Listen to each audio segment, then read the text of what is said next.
तैयार रहिए, स्टार्ट। महोदय, हिंदी चिरकाल से ऐसी भाषा रही है जिसने शब्दों का उनके भिन्न देश अथवा भाषा में उद्गम होने के कारण बहिष्कार नहीं किया। विराम।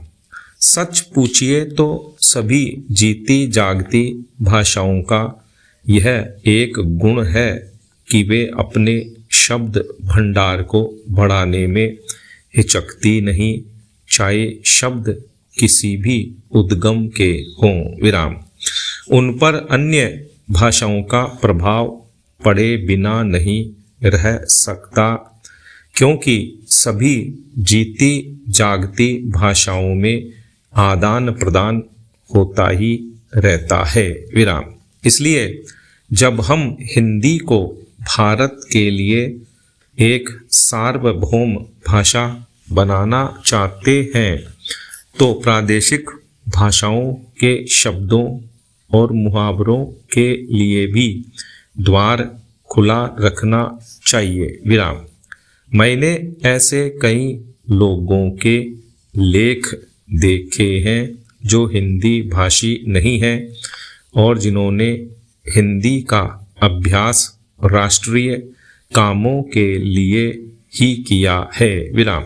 उनके लेखों में कुछ ऐसे शब्द और मुहावरे देखने में आए हैं जो अर्थ तो स्पष्ट कर देते हैं पर आधुनिक हिंदी में प्रचलित नहीं है। विराम।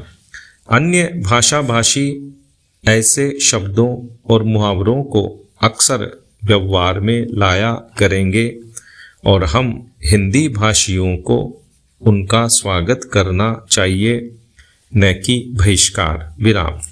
हिंदी सच्चे अर्थ में राष्ट्रभाषा तभी होगी जब भारत के सभी निवासी इसके साथ प्रेम करने लगेंगे। विराम।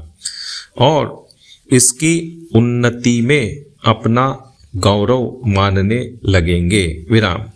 यह भावना तभी उत्पन्न और परिपुष्ट हो सकती है जब वे यह समझने लगें कि हिंदी में कुछ उनकी भी अपनी देन है और हिंदी पर उनका भी कुछ अधिकार है। विराम।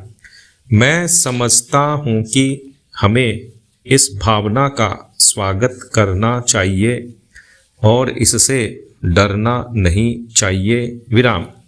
मैं तो यह भी मानता हूँ कि कहीं कहीं हमारे व्याकरण पर भी अहिंदी भाषियों का प्रभाव पड़ेगा और हमको उससे भी नहीं डरना चाहिए। विराम। पैरा।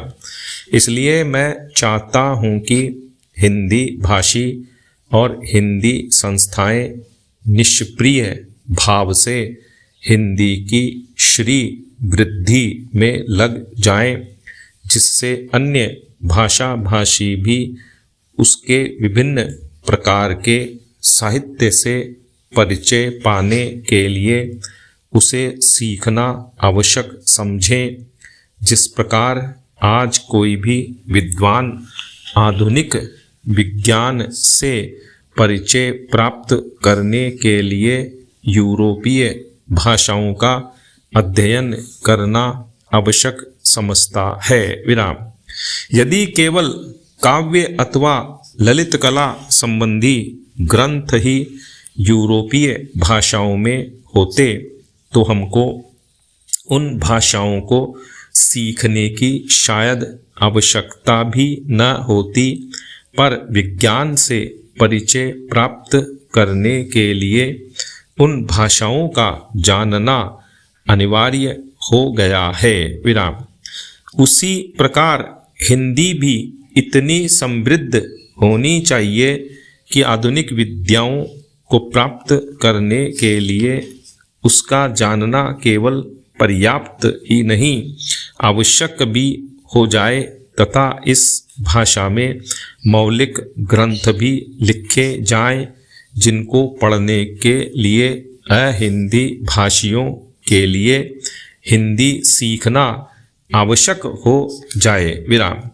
जितनी बड़ी संख्या हिंदी जानने वालों की है, उतनी बड़ी संख्या संसार की 2-3 भाषाओं के बोलने वालों की है। विराम। इसलिए यदि इतने लोगों में यह भावना उत्पन्न हो जाए कि वे हिंदी को संसार की भाषाओं में समुचित स्थान उपलब्ध कराना चाहते हैं, तो हिंदी का गौरव बढ़ेगा। विराम।